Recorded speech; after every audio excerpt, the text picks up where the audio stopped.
അസ്സലാമു അലൈക്കും. പ്രിയപ്പെട്ടവരെ, ഏറ്റവും ചെറിയ കുട്ടികൾ മുതൽ മുതിർന്നവർക്ക് വരെ മനസ്സിലാക്കാൻ പറ്റുന്ന രൂപത്തിൽ ഏറ്റവും ലളിതമായി തസ്ബീഹ് നിസ്കാരത്തിൻ്റെ പൂർണ്ണമായ രൂപം തുടക്കം മുതൽ അവസാനം വരെ കൃത്യമായി ഈ വീഡിയോയിലൂടെ ഞാൻ ചൊല്ലിത്തരികയാണ്. അതായത് വിശുദ്ധമായ രാവുകളും പകലുകളൊക്കെ വരുമ്പോൾ നമ്മുടെ കൂട്ടത്തിൽ ഒരുപാട് പേർ തസ്ബീഹ് നിസ്കാരം നിർവഹിക്കണമെന്ന് ആഗ്രഹിക്കുന്നുണ്ട്. പല ആളുകൾക്കും ഇതിൻ്റെ രൂപം കൃത്യമായി അറിയില്ല. ചില ആളുകൾക്ക് രൂപങ്ങളൊക്കെ അറിയാം, പക്ഷെ ഒരുപാട് സംശയങ്ങളുണ്ട്. എന്നാൽ എല്ലാവർക്കും എല്ലാ വിഷയങ്ങളും മനസ്സിലാകുന്ന രൂപത്തിൽ വളരെ ലളിതമായി ഞാൻ നിങ്ങൾക്ക് കാര്യങ്ങൾ ഈ വീഡിയോയിലൂടെ പറഞ്ഞു തരും. ഞാൻ മുമ്പ് തസ്ബീഹ് നിസ്കാരത്തിൻ്റെ വീഡിയോകൾ ചെയ്തപ്പോൾ ഇതുവരെ തസ്ബീഹ് നിസ്കാരം നിർവഹിക്കാതെ എൻ്റെ വീഡിയോ കണ്ട് തസ്ബീഹ് നിസ്കാരം നിർവഹിക്കാൻ പറ്റിയെന്നത് പോലും ചില ആളുകൾ കമൻറ്റിലൂടെ അറിയിച്ചിട്ടുണ്ട്. ഇത് ഞാൻ വെറുതെ പറയുന്നതല്ല. ഈ ഒറ്റ വീഡിയോ നിങ്ങൾ കണ്ടാൽ തസ്ബീഹ് നിസ്കാരത്തിൻ്റെ എല്ലാ സംശയങ്ങളും നിങ്ങൾക്ക് മാറിക്കിട്ടുകയും എല്ലാവർക്കും തസ്ബീഹ് നിസ്കാരം നിർവഹിക്കാൻ പറ്റുകയും ചെയ്യും. അത്രത്തോളം ലളിതമായി ഈ വീഡിയോയിലൂടെ ഞാൻ കാര്യങ്ങൾ പറഞ്ഞു തരും. ഏതായാലും നമുക്ക് വിഷയത്തിലേക്ക് വരാം. തസ്ബീഹ് നിസ്കാരത്തിൻ്റെ പൂർണ്ണമായ രൂപമാണ് ഇന്ന് ഞാൻ നിങ്ങൾക്ക് ചൊല്ലിത്തരുന്നത്.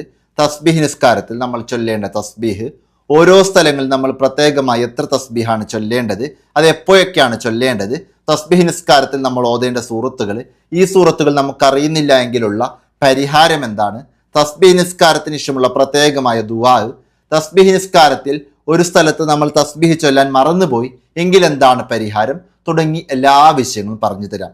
മാത്രമല്ല രാത്രി തസ്ബീഹ് നിസ്കരിക്കുമ്പോൾ ശ്രദ്ധിക്കേണ്ട വിഷയങ്ങൾ, പകൽ സമയത്ത് നിസ്കരിക്കുമ്പോൾ ശ്രദ്ധിക്കേണ്ട വിഷയങ്ങൾ, ഇവ കൂടി ഞാൻ നിങ്ങൾക്ക് പറഞ്ഞു തരാം. ഈ ഒറ്റ വീഡിയോ കണ്ടാൽ എല്ലാ വിഷയങ്ങളും വളരെ ലളിതമായി നിങ്ങൾക്ക് കിട്ടും. നമുക്ക് നേരെ വിഷയത്തിലേക്ക് വരാം. തസ്ബീഹ് നിസ്കാരവുമായി ബന്ധപ്പെട്ട് കാര്യങ്ങൾ സംസാരിക്കുമ്പോൾ ഹബീബായ മുത്തുനബി സല്ലല്ലാഹു അലൈഹി വസല്ലം തങ്ങൾ ഇതുമായി ബന്ധപ്പെട്ട് നമ്മോട് പഠിപ്പിച്ച വളരെ പ്രധാനപ്പെട്ട ഒരു കാര്യം, ചെറുതായിട്ട് അതിൻ്റെ ആശയം മാത്രം ഞാൻ നിങ്ങളോട് പറയാണ്. അപ്പോൾ തന്നെ ഇതിൻ്റെ മഹത്വം നമുക്ക് മനസ്സിലാവും. അതായത് മുത്തുനബി സല്ലല്ലാഹു അലൈഹി വസല്ലം തങ്ങൾ ഈ നിസ്കാരത്തെപ്പറ്റി നമ്മോട് പഠിപ്പിച്ചത് ഫത്ഹുൽ മുഈനൊക്കെ ഈ വിഷയം രേഖപ്പെടുത്തുന്നുണ്ട്. അതേപോലെ ഫിഖിൻ്റെ കിതാബുൽ ഈ വിഷയം കാണാം നമുക്ക്. അതേപോലെ തന്നെ ഒരുപാട് മഹാന്മാർ ഇതിൻ്റെ മഹത്വം ഹബീബായ മുത്തുനബി സല്ലല്ലാഹു അലൈഹി വസല്ലം തങ്ങൾ പഠിപ്പിച്ച ഈ ഒരു ആശയവുമായി ബന്ധപ്പെട്ട് നമ്മോട് പഠിപ്പിച്ചിട്ടുണ്ട്. അതായത് പറ്റുമെങ്കിൽ എല്ലാ ദിവസവും നിസ്കരിക്കാം. അതിന് സാധിക്കുന്നില്ലേ ആഴ്ചയിലൊരു തവണ നിസ്കരിക്കാം.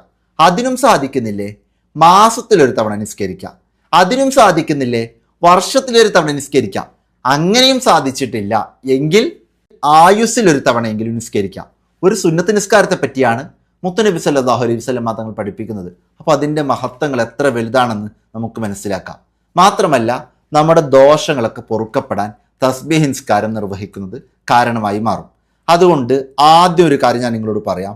ഈ തസ്ബീഹ് നിസ്കാരത്തിൻ്റെ വീഡിയോ നിങ്ങൾ കൃത്യമായി കണ്ടാൽ എനിക്കുറപ്പാണ്, നിങ്ങൾ ശ്രദ്ധിച്ചാൽ ഇൻഷാ അല്ലാഹ് നിങ്ങൾക്ക് കാര്യങ്ങളൊക്കെ മനസ്സിലാവും.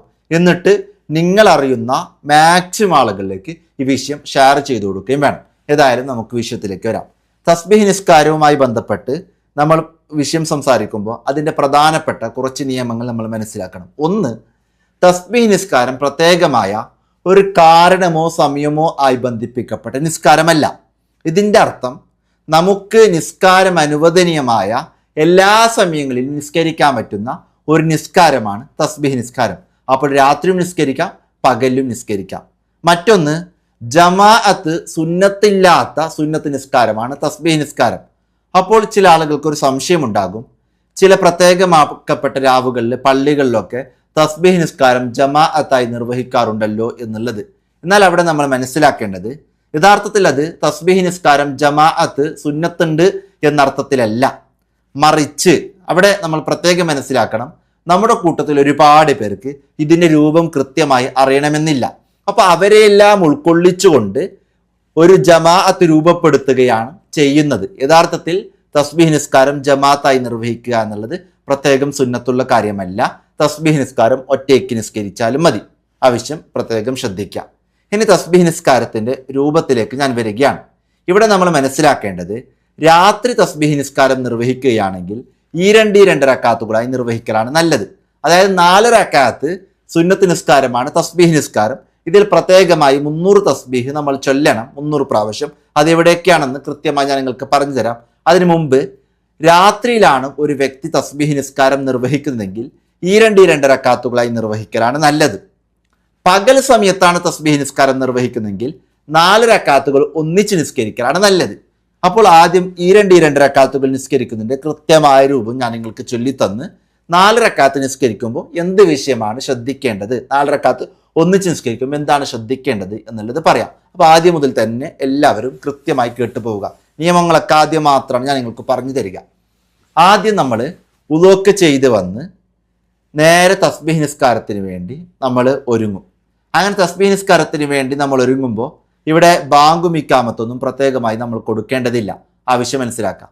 നേരെ നിയത്ത് വെച്ച് നമ്മൾ തസ്ബീഹ് നിസ്കാരത്തിലേക്ക് പ്രവേശിക്കും. അപ്പോൾ ഈ രണ്ട് റക്അത്തുകളായി നിസ്കരിക്കുമ്പോൾ എങ്ങനെയാണ് നിയത്ത് വെക്കേണ്ടത്? ഉസുല്ലി സുന്നത്ത തസ്ബീഹി റക്അത്തൈനി മുതവജ്ജിഹൻ ഇലൽ ഖിബ്ലത്തി ലില്ലാഹി തആല. തസ്ബീഹ് 2 റക്അത്ത് സുന്നത്ത് നിസ്കാരം അല്ലാഹു തആലക്ക് വേണ്ടി ഞാൻ നിസ്കരിക്കുന്നു എന്ന നിയത്തോടെ കൂടെ അല്ലാഹു അക്ബർ തക്ബീർ ചൊല്ലി നമ്മൾ കൈകെട്ടുക, എല്ലാ നിസ്കാരത്തിലും ചെയ്യുന്ന പോലെ. ഇനി 4 റക്അത്ത് ഒന്നിച്ച് നിസ്കരിക്കുമ്പോൾ നിയത്ത് എങ്ങനെയാവും? ഇവിടെ കൃത്യമായി മനസ്സിലാക്കണം. രാത്രി സമയത്ത് നിസ്കരിക്കുമ്പോൾ ഈ രണ്ട് റക്അത്തുകളായി നിർവഹിക്കലാണ് നല്ലത്. രാത്രി സമയത്ത് 4 റക്അത്ത് ഒന്നിച്ച് നിസ്കരിച്ചാലും നിസ്കാരം ശരിയാകും. പക്ഷെ നല്ല രൂപം രാത്രിയിലാണെങ്കിൽ ഈ രണ്ട് റക്അത്തുകളായി നിസ്കരിക്കലാണ്. പകൽ സമയത്താണെങ്കിൽ 4 റക്അത്ത് ഒന്നിച്ച് നിസ്കരിക്കലാണ് നല്ലത്. ഇനി പകൽ സമയത്തും ഈ രണ്ട് റക്അത്തുകളായി നിസ്കരിച്ചാൽ ശരിയാകുമെങ്കിലും 4 റക്അത്ത് ഒന്നിച്ചാക്കലാണ് പകലിൽ നല്ലത്. ആവശ്യം മനസ്സിലാക്കാം. അപ്പോൾ 4 റക്അത്താണെങ്കിൽ എങ്ങനെ നിയത്ത് വെക്കും? ഉസുല്ലി സുന്നത്ത തസ്ബീഹി 4 റക്അത്തിൻ മുതവജ്ജിഹൻ ഇലൽ ഖിബ്ലത്തി ലില്ലാഹി തആല. തസ്ബീഹ് 4 റക്അത്ത് സുന്നത്ത് നിസ്കാരം അല്ലാഹു തആലക്ക് വേണ്ടി ഞാൻ നിസ്കരിക്കുന്നു എന്ന രൂപത്തിൽ നിയത്ത് വെച്ചിട്ടാണ് കൈകെട്ടുക. ഏതായാലും നമ്മളിപ്പോൾ 2 റക്അത്ത് നിസ്കാരത്തിന്റെ രൂപം പറയുകയാണല്ലോ. അപ്പോൾ തസ്ബീഹ് 2 റക്അത്ത് സുന്നത്ത് നിസ്കാരം അല്ലാഹു തആലക്ക് വേണ്ടി ഞാൻ നിസ്കരിക്കുന്നു എന്ന രൂപത്തിൽ നിയത്ത് കരുതിയിട്ട് കൈകെട്ടുക. ഒരാൾക്ക് നിയത്ത് അറബിയിൽ അറിയുന്നില്ലെങ്കിൽ മലയാളത്തിലായാലും മതി. നിയത്ത് മലയാളത്തിൽ കരുതിയാലും ശരിയാകും. അറബിയിൽ പറ്റുന്ന ആളുകൾ അറബിയിൽ കൂടി കരുതുക. ആവശ്യം ശ്രദ്ധിക്കാം. അങ്ങനെ നിയത്തോടെ കൂടെ അല്ലാഹു അക്ബർ തക്ബീർ ചൊല്ലി നമ്മൾ കൈകെട്ടും. ഇങ്ങനെ കൈകെട്ടിയാൽ എല്ലാ നിസ്കാരത്തിലും നമ്മൾ ചെയ്യുന്നത് പോലെ വജ്ജഹത്ത് ഓതുക. വജ്ജഹത്ത് സുന്നത്താണ് ഇവിടെയും. ശേഷം നമ്മൾ ഫാത്തിഹ സൂറത്ത് ഓതുക. ഫാത്തിഹ നമുക്കറിയാം നിർബന്ധമാണ്. ഇനി അത് കഴിഞ്ഞ് നമ്മളൊരു സൂറത്ത് ഓതുക. അത് സുന്നത്താണ്, മനസ്സിലാക്കാം. എന്നാൽ തസ്ബീഹ് നിസ്കാരത്തിൽ 1ാമത്തെ റക്അത്തിൽ ഫാത്തിഹയ്ക്ക് ശേഷം അൽഹാഖുമുത്ത കാസുർ സൂറത്ത് ഓതുക എന്നുള്ളത് പ്രത്യേകം സുന്നത്തുള്ള കാര്യമാണ്. ആവശ്യം പ്രത്യേകം ശ്രദ്ധിക്കാം. അങ്ങനെ സൂറത്തും കൂടി കഴിഞ്ഞാൽ നമ്മൾ നൃത്തത്തിൽ ഫാത്തിഹയ്ക്കും സൂറത്തിനും ശേഷം 15 പ്രാവശ്യം തസ്ബീഹ് പറയാം. നൃത്തത്തിൽ 15 പ്രാവശ്യം തസ്ബീഹ് പറയാം. അപ്പോൾ ഏതാണ് തസ്ബീഹ്? സുബ്ഹാനല്ലാഹി വൽഹംദുലില്ലാഹി വലാ ഇലാഹ ഇല്ലല്ലാഹു വല്ലാഹു അക്ബർ. ഈ തസ്ബീഹ് 15 പ്രാവശ്യം പറയാം. അതായത് ആദ്യം വജ്ജഹ് തോതി, ഫാത്തിഹ സൂറത്ത് ഓതി, ശേഷം സൂറത്ത് ഓതി, ശേഷം സുബ്ഹാനല്ലാഹി വൽഹംദുലില്ലാഹി വലാ ഇലാഹ ഇല്ലല്ലാഹു വല്ലാഹു അക്ബർ എന്നിങ്ങനെ 15 പ്രാവശ്യം തസ്ബീഹ് പറയാം. ഇപ്പം ഞാനൊരു പ്രാവശ്യം പറഞ്ഞല്ലോ, ഇതുപോലെ 15 തവണ തസ്ബീഹ് ചൊല്ലുക. ഇനി ഇവിടെ നമ്മൾ മനസ്സിലാക്കേണ്ടത് ഇതാണ് തസ്ബീഹ് നിസ്കാരത്തിലെ പ്രത്യേകമായ തസ്ബീഹ്. ഇനി ഞാൻ അങ്ങോട്ട് തസ്ബീഹ് പറയാന്ന് പറഞ്ഞാൽ ഈ തസ്ബീഹാണ് പറയേണ്ടത്. ആവശ്യം മനസ്സിലാക്കാം. ഇനി പറ്റുന്ന ആളുകൾക്ക് വലാ ഹൗല വലാ ഖുവത ഇല്ലാ ബില്ലാഹിൽ അലിയുൽ അസീം എന്ന് ചേർത്ത് പറയുന്നതിന് വലിയ മഹത്വമുണ്ട്. പറ്റുന്ന ആളുകൾ അങ്ങനെ കൂടി ചേർത്ത് പറയാം. അപ്പോൾ പറ്റുമെങ്കിൽ സുബ്ഹാനല്ലാഹി വൽഹംദുലില്ലാഹി വലാ ഇലാഹ ഇല്ലല്ലാഹു വല്ലാഹു അക്ബർ വലാ ഹൗല വലാ ഖുവത ഇല്ലാ ബില്ലാഹിൽ അലിയുൽ അസീം എന്ന് ചൊല്ലുക. ഇങ്ങനെ ചൊല്ലുമ്പോൾ ഒരു പ്രാവശ്യമായി. ഇനി ഇത്ര ചൊല്ലാൻ പറ്റുന്നില്ല എങ്കിൽ സുബ്ഹാനല്ലാഹി വൽഹംദുലില്ലാഹി വലാ ഇലാഹ ഇല്ലല്ലാഹു വല്ലാഹു അക്ബർ എന്ന് മാത്രം ചൊല്ലിയാലും മതി. ഇതൊരു പ്രാവശ്യമായി. ഇതുപോലെ 15 പ്രാവശ്യം നമ്മൾ തസ്ബീഹ് ചൊല്ലുക. ഇങ്ങനെ തസ്ബീഹ് ചൊല്ലിക്കഴിഞ്ഞാൽ പിന്നെ നമ്മൾ നേരെ റുക്കൂയിലേക്ക് പോവുക. സാധാരണ നിസ്കാരം പോലെ തക്ബീർ ചൊല്ലി റുക്കൂയിൽ പോവുക. റുക്കൂയിലെത്തിയാൽ റുക്കൂയിൽ സാധാരണ ചൊല്ലുന്ന തസ്ബീഹ് ഉണ്ട്. ഏതാണ്? സുബ്ഹാന റബ്ബിയൽ അസീം വബിഹംദിഹി എന്നുള്ളത് 3 പ്രാവശ്യം ചൊല്ലുമല്ലോ. അങ്ങനെ ചൊല്ലിക്കഴിഞ്ഞാൽ ഈ തസ്ബീഹ് നിസ്കാരത്തിൽ ഞാൻ ഈ പറഞ്ഞ തസ്ബീഹ് ഉണ്ടല്ലോ, തസ്ബീഹ് നിസ്കാരത്തിലെ പ്രത്യേകമായ തസ്ബീഹ്, അത് റുക്കൂയിൽ 10 പ്രാവശ്യം പറയുക. അത് കഴിഞ്ഞിട്ട് നമ്മൾ നേരെ എല്ലാ നിസ്കാരത്തെ പോലെ തന്നെ ഇഴ്തിദാലിലേക്ക് ഉണരുക. ഇഴ്തിദാലിലും സാധാരണ നിസ്കാരത്തിൽ ഒരു പ്രാവശ്യം ചൊല്ലുന്ന തസ്ബീഹിന് ശേഷം ഈ തസ്ബീഹ് നിസ്കാരത്തിലെ പ്രത്യേകമായ തസ്ബീഹ് 10 പ്രാവശ്യം പറയാം. എന്നിട്ട് നമ്മൾ നേരെ സുജൂദിലേക്ക് പോവുക. സുജൂദിലും സാധാരണ നിസ്കാരത്തിൽ ചൊല്ലുന്ന സുബ്ഹാന റബ്ബിയൽ അഅ്ല വബിഹംദിഹി എന്ന തസ്ബീഹ് 3 പ്രാവശ്യം ചൊല്ലുന്ന ആ തസ്ബീഹിന് ശേഷം ഈ തസ്ബീഹ് നിസ്കാരത്തിലെ പ്രത്യേകമായ തസ്ബീഹ് 10 പ്രാവശ്യം പറയാം. പിന്നെ നേരെ ഇരുത്തത്തിലേക്ക് വരിക. ഇരുത്തത്തിലും സാധാരണ നമസ്കാരങ്ങൾ ചൊല്ലുന്ന തസ്ബീഹിക്ക് ശേഷം തസ്ബീഹ് നിസ്കാരത്തിലെ പ്രത്യേകമായ തസ്ബീഹ് 10 പ്രാവശ്യം പറയുക. പിന്നെ നേരെ രണ്ടാം സുജൂദിലേക്ക് പോവുക. രണ്ടാം സുജൂദിലും സാധാരണ നിസ്കാരങ്ങൾ ചൊല്ലുന്ന തസ്ബീഹിക്ക് ശേഷം തസ്ബീഹ് നിസ്കാരത്തിൽ ഈ പ്രത്യേകമായ തസ്ബീഹ് 10 പ്രാവശ്യം ചെല്ലാം. അപ്പോൾ നമ്മൾ നൃത്തത്തിൽ 15, റുക്കോയിൽ 10 25ആയി, എഴുത്തിദാലിൽ 10 35ആയി, ഒന്നാമത്തെ സുജൂദിൽ 10 45ആയി, ഇടയിലുള്ള ഇരുത്തത്തിൽ 10 55ആയി, രണ്ടാം സുജൂദിൽ 10 65ആയി. ഇങ്ങനെ 65 പ്രാവശ്യം തസ്ബീഹ് ചൊല്ലി കഴിഞ്ഞു. ഇനി നമ്മൾ മനസ്സിലാക്കേണ്ടത്, ഞാൻ പറഞ്ഞു ആകെ 300 പ്രാവശ്യം തസ്ബീഹ് ചെല്ലണം എന്നുള്ളത്. എന്നാൽ ആകെ 300 ആണെങ്കിൽ 300 ഡിവൈഡഡ് ബൈ 4, അതായത് ഒരു റക്അത്തിൽ 75 പ്രാവശ്യം നമ്മൾ തസ്ബീഹ് പറയണം. അപ്പോൾ 75 ഇൻറ്റു 4 300 ആണ്. അപ്പോൾ ഒരു പ്രാവശ്യം ഒരു റക്അത്തിൽ 75 പ്രാവശ്യം തസ്ബീഹ് ചൊല്ലിയാലാണ് 4 റക്അത്തിൽ കൂടി 300 തസ്ബീഹ് പൂർത്തിയാകാം. അപ്പോൾ നമ്മൾ രണ്ടാം സുജൂദിൽ 10 പ്രാവശ്യം കൂടി തസ്ബീഹ് ചൊല്ലിക്കഴിഞ്ഞാൽ അവിടെ ആവുന്നത് 65 തസ്ബീഹാണ്. ഇനി നമ്മൾ മനസ്സിലാക്കേണ്ടത് അല്ലാഹു അക്ബർ എന്ന് പറഞ്ഞ് നേരെ തക്ബീർ ചൊല്ലി ഇരിക്കുക. അതായത് ഒന്നാമത്തെ റക്അത്തിൽ നിന്ന് രണ്ടാമത്തെ റക്അത്തിലേക്ക് ഉണരുമ്പോൾ സാധാരണ എല്ലാ നിസ്കാരങ്ങളിലും ചെറിയൊരു ഇരുത്തം ഇരുന്ന് ഉണരുക എന്നുള്ളത് സുന്നത്താണ്.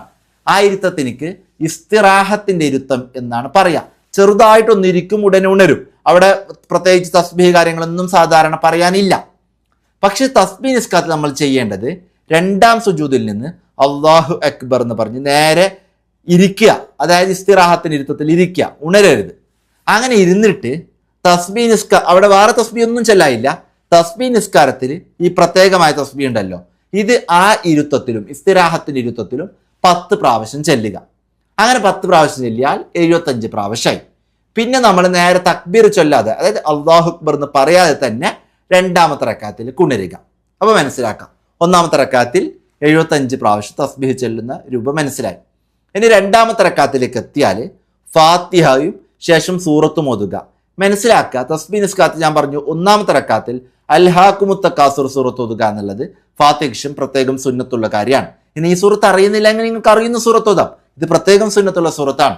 രണ്ടാമത്തെ റക്അത്തിൽ ഫാത്തിഹയ്ക്ക് ശേഷം വൽ അസ്ർ സൂറത്ത് ഓതുക എന്നുള്ളത് പ്രത്യേകം സുന്നത്തുള്ള കാര്യമാണ്. ആവശ്യം മനസ്സിലാക്കുക. ഇനി രണ്ടാമത്തെ റക്അത്തിൽ ബാക്കി കാര്യങ്ങളൊക്കെ ഒന്നാമത്തെ റക്അത്തിൽ ചെയ്തതുപോലെ ചെയ്യാം. അതായത് ഫാത്തിഹയ്ക്കും സൂറത്തിനും ശേഷം തസ്ബീഹ് നിസ്കാരത്തിൽ തസ്ബീഹ് 15 പ്രാവശ്യം ചെല്ലുക. പിന്നെ റുക്കൂ, ഇഅ്തിദാല്, സുജൂദുകൾക്കിടയിലുള്ള ഇരുത്തം, രണ്ടാം സുജൂദ്, ഇവയിലൊക്കെ സാധാരണ നിസ്കാരങ്ങൾ ചൊല്ലുന്ന തസ്ബീഹുകൾക്ക് ശേഷം 10 പ്രാവശ്യം തസ്ബീഹ് നിസ്കാരത്തിലെ പ്രത്യേകമായ തസ്ബീഹ് ചെല്ലുക. ഒന്നാമത്തെ റക്അത്തിൽ ചെയ്ത അതേപോലെ. ഇനി നമ്മൾ 2 റക്അത്ത് കഴിഞ്ഞ് സലാം വിട്ടുകയാണല്ലോ, അതായത് ഈ 2 റക്അത്തുകളായിട്ടാണ് നമ്മൾ നിസ്കരിക്കുന്നത്.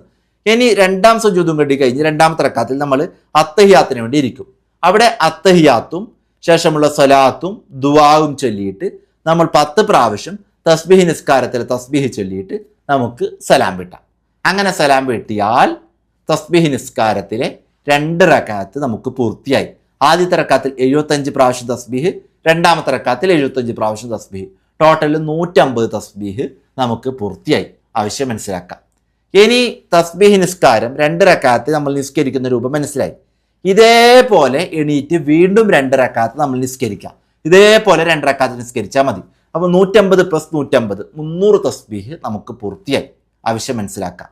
ഇനി ഇവിടെ നമ്മൾ ശ്രദ്ധിക്കേണ്ട വിഷയം, തസ്ബീഹ് നിസ്കാരത്തിൽ ഞാൻ പറഞ്ഞു ഒന്നാമത്തെ റക്അത്തിൽ ഫാത്തിഹയ്ക്ക് ശേഷം അൽഹാക്കുമുത്ത കാസുർ സൂറത്ത് ഓതുക എന്നുള്ളത് പ്രത്യേകം സുന്നത്താണ്. രണ്ടാമത്തെ റക്അത്തിൽ ഫാത്തിഹയ്ക്ക് ശേഷം വൽ അസ്ർ സൂറത്ത് ഓതുക എന്നുള്ളത് പ്രത്യേകം സുന്നത്താണ്. മൂന്നാമത്തെ റക്അത്തിൽ ഫാത്തിഹയ്ക്ക് ശേഷം സൂറത്തുൽ കാഫിറൂന, അതായത് ഖുൽ യാ അയ്യുഹൽ കാഫിറൂൻ സൂറത്ത് ഓതുക എന്നുള്ളത് പ്രത്യേകം സുന്നത്താണ്.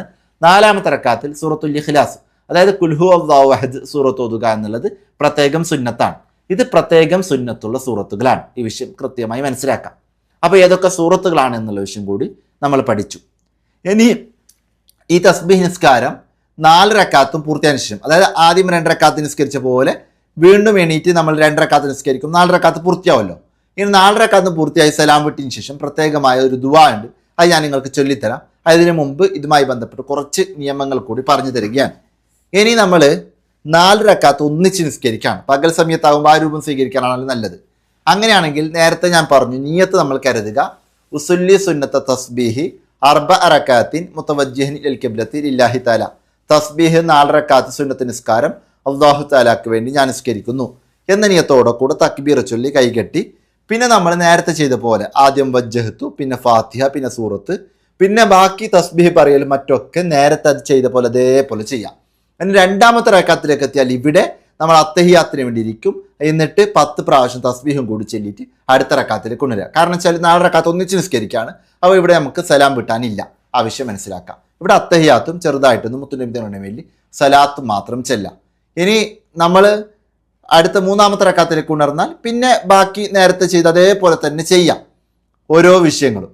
ഇനി 4-ാമത്തെ റക്കാത്തിലാണ് നമ്മൾ അത്തഹിയാത്തിന് വേണ്ടി ഇരിക്കുക. അവിടെ 4-ാമത്തെ റക്കാത്തിൽ അത്തഹിയാത്തിന് വേണ്ടി ഇരുന്നാൽ അത്തഹിയാത്തും ശേഷമുള്ള സലാത്തും ദുആവും ഒക്കെ ചൊല്ലിയിട്ട് നമ്മൾ സലാം വിട്ടാം. അപ്പോൾ സലാം വിട്ടാൻ വേണ്ടി ഒരു അഡീഷണൽ ആയിട്ടൊരു കാര്യം പറയാണ്. സലാം വിട്ടാൻ വേണ്ടി നിസ്കാരത്തിൽ, ഏത് നിസ്കാരത്തിൽ നമ്മൾ ഇരിക്കുമ്പോഴൊക്കെ അത്തഹിയാത്തും ശേഷമുള്ള സലാത്തും ദുആവും ഒക്കെ പൂർണ്ണമായി തന്നെ ചൊല്ലി സലാം വിട്ടാനുള്ള ശ്രമം നടത്തുക. അങ്ങനെ സലാത്തും ദുആവും ഒക്കെ പൂർണ്ണമായി ചൊല്ലുന്നത് വലിയ മഹത്വമുള്ള കാര്യമാണ്. ആവശ്യം മനസ്സിലാക്കാം. അപ്പോൾ 4 റക്കാത്ത് ഒന്നിച്ച് നിസ്കരിക്കുന്ന രൂപവും മനസ്സിലായി. ഇനി ഞാൻ നിങ്ങൾക്ക് പറഞ്ഞു തരുന്ന വിഷയം, അതായത് കൃത്യമായി മനസ്സിലാക്കണം. നമ്മൾ ആദ്യം ഫാത്തിഹ, പിന്നെ സൂറത്ത്, പിന്നെ ശേഷം തസ്ബീഹ്. ഏതാണ് തസ്ബീഹ്? സുബ്ഹാനല്ലാഹി വൽഹംദുലില്ലാഹി വലാ ഇലാഹ ഇല്ലല്ലാഹു വല്ലാഹു അക്ബർ. ഈ തസ്ബീഹ് പറ്റുന്ന ആളുകൾ വലാ ഹൗല വലാ ഖുവത ഇല്ലാ ബില്ലാഹിൽ അലിയുൽ അദീം എന്നത് കൂട്ടിച്ചേർത്ത് പറയാം. അപ്പോൾ സുബ്ഹാനല്ലാഹി വൽഹംദുലില്ലാഹി വലാ ഇലാഹ ഇല്ലല്ലാഹു വല്ലാഹു അക്ബർ വലാ ഹൗല വലാ ഖുവത ഇല്ലാ ബില്ലാഹിൽ അലിയുൽ അദീം എന്നിങ്ങനെ ചൊല്ലാം പറ്റുന്ന ആളുകൾ. പറ്റാത്ത ആളുകളാണെങ്കിൽ ഇത് ഇത്രയും ചൊല്ലാൻ പ്രയാസം ഉണ്ടെങ്കിൽ സുബ്ഹാനല്ലാഹി വൽഹംദുലില്ലാഹി വലാ ഇലാഹ ഇല്ലല്ലാഹു വല്ലാഹു അക്ബർ എന്ന് മാത്രം ചൊല്ലിയാലും മതി. അത് മനസ്സിലാക്കാം. അങ്ങനെ നമ്മൾ ഫാത്തിഹയ്ക്കും സൂറത്തിനു ശേഷം നൃത്തത്തിൽ 15, ഒരിക്കൽ കൂടി ഞാൻ പറഞ്ഞുതരാണ്. റുക്കോയിൽ 10, എഴുത്തിദാലിൽ 10, സുജൂദിൽ 10, ഇടയിലുള്ള ഇരുത്തത്തിൽ 10, രണ്ടാം സുജൂദിൽ 10. ഇവയിലൊക്കെ സാധാരണ നിസ്കാരത്തിൽ ചൊല്ലുന്ന തസ്ബീഹുകൾക്ക് ശേഷമാണ് തസ്ബീഹ് നിസ്കാരത്തിൽ ഈ പ്രത്യേകമായ തസ്ബീഹ് ചൊല്ലേണ്ടത്. എന്നിട്ട് 1-ാമത്തെ റക്കാത്തിൽ നിന്നും 3-ാമത്തെ റക്കാത്തിൽ നിന്നും അടുത്ത റക്കാത്തിലേക്ക് ഉണരുമ്പോൾ ഇടയിൽ ഇസ്തിറാഹത്തിന് ഇരുത്തം ഇരുന്ന് അവിടെ 10 പ്രാവശ്യം തസ്ബീഹ് ചൊല്ലിയിട്ട് രണ്ടാമത് തക്ബീർ ചൊല്ലാതെയാണ് അടുത്ത റക്കാത്തിലേക്ക് ഉണരേണ്ടത്. തക്ബീർ ചൊല്ലാതെയാണ് ഉണരേണ്ടത്. ഇസ്തിറാഹത്തിന് ഇരുത്തത്തിലേക്ക് ഇരിക്കുമ്പോൾ തക്ബീർ ചൊല്ലണം. ആ ഇരുത്തത്തിൽ 10 പ്രാവശ്യം തസ്ബീഹ് ചൊല്ലിയിട്ട് അടുത്ത റക്കാത്തിലേക്ക് നമ്മൾ ഉണരുമ്പോൾ തക്ബീർ ചൊല്ലേണ്ടതില്ല. ആവശ്യം മനസ്സിലാക്കാം. ഇനി അത്തഹിയാത്തിന്റെ അവിടെ നമ്മൾ ഏതായാലും അത്തഹിയാത്ത് ഓതാൻ വേണ്ടിയിരിക്കും. അങ്ങനെ ഓതിക്കഴിഞ്ഞാൽ പിന്നെ നമ്മൾ തസ്ബീഹ് കൂടി പറയാം. ആവശ്യം ശ്രദ്ധിക്കാം. എന്നെ സലാം വിട്ടാൻ വേണ്ടി ഇരിക്കുകയാണെങ്കിൽ അത്തഹിയാത്തും ശേഷമുള്ള സലാത്തും ദുആവും ചൊല്ലിയിട്ട് ഈ 10 പ്രാവശ്യം നമ്മൾ തസ്ബീഹ് പറഞ്ഞിട്ട് സലാം വിട്ടാം. ആവശ്യം മനസ്സിലാക്കാം. ഇനി തസ്ബീഹ് മറന്നാൽ, ഒരാൾക്ക് റുക്കൂയിൽ 10 പ്രാവശ്യം ചൊല്ലേണ്ട തസ്ബീഹ് മറന്നു. അങ്ങനെ മറന്ന് അവൻ നേരെ ഇഴ്തിദാലിലേക്ക് എത്തിയാൽ രണ്ടാമത് ഈ തസ്ബീഹ് ചൊല്ലാൻ വേണ്ടി റുക്കൂയിലേക്ക് മടങ്ങരുത്. ആവശ്യം പ്രത്യേകം ശ്രദ്ധിക്കണം. ഒരു ഫർളിൽ നിന്ന് അടുത്ത ഫർളിലേക്ക് നമ്മൾ എത്തിയാൽ രണ്ടാമത്തെ തസ്ബീഹിനക്ക് വേണ്ടി ഒരിക്കലും നമ്മൾ മടങ്ങരുത്. ആവശ്യം മനസ്സിലാക്കാം. ഇനി മാത്രമല്ല, ഈ റുക്കൂയിൽ മറന്ന ഈ തസ്ബീഹ് ഇഴ്തിദാലിൽ ചൊല്ലുകയും ചെയ്യരുത്. ഇനി അവനിക്ക് ഈ റുക്കൂയിൽ മറന്ന തസ്ബീഹ് സുജൂദിൽ പറയാം. അപ്പൊ ഇഴ്തിദാലിൽ ചൊല്ലേണ്ട 10 പ്രാവശ്യം തസ്ബീഹ് മാത്രം ചൊല്ലാം. ഇനി സുജൂദിലേക്ക് എത്തിയാൽ സുജൂദിന്റെ 10 പ്രാവശ്യം തസ്ബീഹ് ചൊല്ലി ഈ റുക്കൂവിൻ്റെത് കൂടി അഡീഷൻ ചെയ്ത് 20 പ്രാവശ്യം തസ്ബീഹ് സുജൂദിൽ ചെല്ലാം. റുക്കൂയിൽ 10 പ്രാവശ്യം മറന്നാൽ. ആവശ്യം മനസ്സിലാക്കാം. അതേപോലെ സുജൂദിൽ ഒരാൾക്ക് തസ്ബീഹ് മറന്നാൽ ആ തസ്ബീഹ് സുജൂദുകൾക്കിടയിലെ ഇരുത്തത്തിൽ പറയരുത്. അത് രണ്ടാമത്തെ സുജൂദിലായിട്ട് കൊണ്ടുവരാവുന്നതാണ്. ആവശ്യം മനസ്സിലാക്കാം. അപ്പോൾ തസ്ബീഹ് നിസ്കാരത്തിന്റെ രൂപവും തസ്ബീഹ് മറന്നാലുള്ള പരിഹാരങ്ങളൊക്കെ മനസ്സിലായി. ഇനി ഞാൻ നിങ്ങളോട് പറയുന്നത്, നമ്മൾ തസ്ബീഹ് നിസ്കാരം പൂർത്തിയായി നിസ്കരിച്ചു കഴിഞ്ഞതിന് ശേഷം നമ്മൾ ആത്മാർത്ഥമായിട്ട് അള്ളാഹുവിനോട് ദുആ ചെയ്യാം. അതിന് ദുആ ചെയ്യുമ്പോൾ നമുക്ക് അറബിയിൽ അറിയുന്നില്ലെങ്കിൽ മലയാളത്തിലാണെങ്കിൽ നമുക്കറിയുന്ന രൂപത്തിൽ ദുആ ചെയ്യാം. ഇനി അറബിയിൽ നമുക്കറിയുന്ന ദുആകളൊക്കെ ഉൾപ്പെടുത്തി ദുആ ചെയ്യാം. പ്രത്യേകിച്ച് റമദാൻ മാസമൊക്കെ ആകുമ്പോൾ ഒരുപാട് അതാത് പത്തുകളിലെ ദിക്റുകൾ പ്രത്യേകമായി നമ്മൾ ചൊല്ലാം. ഒപ്പം അധികമായി ഇസ്തിഗ്ഫാർ നിങ്ങൾ അധികരിപ്പിക്കുക. അങ്ങനെ നമുക്ക് എത്ര മനോഹരമാക്കി കാര്യങ്ങൾ ചെയ്യാൻ പറ്റുന്നു അത്ര മനോഹരമാക്കി നമ്മൾ ചെയ്യാം. എന്നാൽ തസ്ബീഹ് നിസ്കാരത്തിന് ശേഷമുള്ള പ്രത്യേകമായൊരു ദുആ ഞാൻ നിങ്ങൾക്ക് ചൊല്ലി തന്നുകൊണ്ട് ഈ വീഡിയോ അവസാനിപ്പിക്കുകയാണ്. എല്ലാ ആളുകളും കൃത്യമായി സ്ക്രീൻ ശ്രദ്ധിക്കുക. അതായത് ഇപ്പോൾ ഞാൻ നിങ്ങൾക്ക് ചൊല്ലിത്തരുന്നത് തസ്ബീഹ് നിസ്കാര ശേഷമുള്ള പ്രത്യേകമായ ദുആ ആണ്. ഈ ദുആ നിങ്ങൾക്ക് അറിയുന്നില്ല എങ്കിൽ അറിയുന്ന രൂപത്തിൽ ദുആ ചെയ്യാം. ഈ ദുആ പറ്റുന്ന ആളുകൾ ഈ ദുആ കൂടി ചെയ്യുക. ശ്രദ്ധിക്കുക. അൽഹംദുലില്ലാഹി റബ്ബിൽ ആലമീൻ അല്ലാഹുമ്മ സല്ലി വസല്ലിം അലാ സയ്യിദിനാ മുഹമ്മദിൻ വ ആലിഹി വസഹ്ബിഹി അജ്മഈൻ അല്ലാഹുമ്മ ഇന്നി അസ്അലുക തൗഫീക അഹ്ലിൽ ഹുദ വ അഅമാല അഹ്ലിൽ യഖീൻ വ മുനാസഹത അഹ്ലി തൗബ വ അസ്മ അഹ്ലി സബ്ർ വ ജിദ്ദ അഹ്ലിൽ ഖശിയ വ തലബ അഹ്ലി റഗ്ബ വ തഅബ്ബുദ അഹ്ലിൽ വറ വ ഇർഫാന അഹ്ലിൽ ഇൽമി ഹത്ത അഖാഫക്. അല്ലാഹുമ്മ ഇന്നി അസ്അലുക മഖാഫതൻ തഹ്ജുസുനി അമ്മ ആസിക് ഹത്ത അഅമല ബിത്വാഅതിക അമലൻ അസ്തഹിഖു ബിഹി റിളാക് വഹത്ത ഉനാസിഹുക ഫിത്തൗബത്തി ഖൗഫൻ മിൻക വഹത്ത ഉഖ്ലിസ ലക നസീഹത ഹയാഅൻ മിൻക വഹത്ത അതവക്കല അലൈക ഫിൽ ഉമൂരി കുല്ലിഹാ വഹുസ്നിൽ ظن ബിക സുബ്ഹാന ഖാലിഖിൻ നൂർ റബ്ബന അത്മിം ലനാ നൂറനാ വഗ്ഫിർ ലനാ ഇന്നക അലാ കുല്ലി ശൈഇൻ ഖദീർ റബ്ബന ആതിന ഫിദ്ദുനിയ ഹസനതൻ വഫിൽ ആഖിറതി ഹസനതൻ വഖിനാ അസാബന്നാർ അല്ലാഹുമ്മ ഇഗ്ഫിർ ലനാ വർഹംനാ വലിവാലിദീന റബ്ബിർഹംഹുമാ കമാ റബ്ബയാനി സഗീറ ആമീൻ ബിറഹ്മതിക യാ അർഹമർ റഹീമീൻ. വസല്ലല്ലാഹു തആല വസല്ലമ അലാ ഖൈരിൽകിഹി സയ്യിദനാ മുഹമ്മദിൻ വ ആലിഹി വസഹബി അജ്മഈൻ. സുബ്ഹാന റബ്ബിക റബ്ബിൽ ഇസ്സതി അമ്മാ യസിഫൂൻ വസ്സലാമുൻ അലൽ മുർസലീൻ വൽഹംദുലില്ലാഹി റബ്ബിൽ ആലമീൻ. ഇൻഷാ അല്ലാഹ്. ഇനി വളരെ ലളിതമായ ഒരു ചോദ്യം കൂടി കഴിഞ്ഞ കുറച്ച് വീഡിയോകളിലായി ചോദിച്ചു പോരുന്നത് പോലെ ഈ വീഡിയോയിൽ കൂടി ഞാൻ ചോദിക്കുകയാണ്. ഇതിനുള്ള ഉത്തരം താഴെയുള്ള കമൻറ്റ് ബോക്സിൽ രേഖപ്പെടുത്തുക. ഉത്തരം മാത്രമല്ല, നിങ്ങളുടെ അഭിപ്രായങ്ങളും സംശയങ്ങളും ദുആവസത്തുകളൊക്കെ കമൻറ്റിൽ രേഖപ്പെടുത്തണം. വീഡിയോ ഇഷ്ടപ്പെടുകയാണെങ്കിൽ തീർച്ചയായും ലൈക്ക് ചെയ്യണം. നിങ്ങൾ മറക്കാതെ ചെയ്യേണ്ട ഒരു കാര്യമുണ്ട്, നിങ്ങളുടെ ഫാമിലി ഗ്രൂപ്പുകളിലേക്കും മാക്സിമം സുഹൃത്തുക്കളിലേക്കും, അതായത് ഇത് ആവശ്യമുള്ള ഒരുപാട് പേരുണ്ടാവും, അവരിലേക്കൊക്കെ ഈ മെസ്സേജ് നിങ്ങൾ ഷെയർ ചെയ്ത് കൊടുക്കണം. തസ്ബീഹ് നിസ്കാരം അവരൊക്കെ കാണട്ടെ. നിങ്ങൾ ഷെയർ ചെയ്തിട്ടാണ് അവർക്ക് ഈ വീഡിയോ എത്തിയതെങ്കിൽ ഇൻഷാ അല്ലാഹ് അതിൻ്റെ ഒരു പ്രതിഫലം നിങ്ങൾക്ക് കൂടി കരസ്ഥമാകുമല്ലോ. അല്ലാഹു സുബ്ഹാനഹു തആല ഒരുപാട് നന്മകൾ ചെയ്യാൻ നമുക്കെല്ലാവർക്കും തൗഫീക്ക് നൽകി അനുഗ്രഹിക്കട്ടെ. ആമീൻ. ഏതായാലും ലളിതമായ ഒരു ചോദ്യം ചോദിക്കുകയാണ്. അതായത് തസ്ബീഹ് നിസ്കാരത്തിൽ 4 റക്അത്തിലും കൂടി മൊത്തത്തിൽ എത്ര തസ്ബീഹ് പറയണം? എത്ര തസ്ബീഹാണ് മൊത്തത്തിൽ തസ്ബീഹ് നിസ്കാരത്തിൽ പറയേണ്ടത്? അതിനുള്ള ഉത്തരം കൂടി നിങ്ങൾ കമൻറ്റ് ചെയ്യുക. മാത്രമല്ല ചാനൽ സബ്സ്ക്രൈബ് ചെയ്യണം. അങ്ങനെ സബ്സ്ക്രൈബ് ചെയ്തവരുടെ കൂട്ടത്തിൽ നിന്ന് പ്രത്യേകമായിട്ടൊരു വിജയം പ്രഖ്യാപിക്കപ്പെടുകയും പ്രത്യേകമായ അനുമോദമായിരിക്കുന്നതാണ്. വീഡിയോ കണ്ട ഒരാളും സബ്സ്ക്രൈബ് ചെയ്യാതെ മുന്നോട്ട് പോകരുത്. എല്ലാ ആളുകളും സബ്സ്ക്രൈബ് ചെയ്യണം എന്നത് കൂടി ഈ അവസരത്തിൽ ഉണർത്തുകയാണ്. അല്ലാഹു സുബ്ഹാനഹു തആല അവന് പൊരുത്തപ്പെട്ടവരുടെ കൂട്ടത്തിൽ നമ്മെല്ലാവരെയും ഉൾപ്പെടുത്തി അനുഗ്രഹിക്കട്ടെ. ആമീൻ എന്നൊരിക്കൽ കൂടി ദുആ ചെയ്തുകൊണ്ട് എല്ലാവരോടും ദുആ വസിയത്തോടെ അസ്സലാമു അലൈക്കും.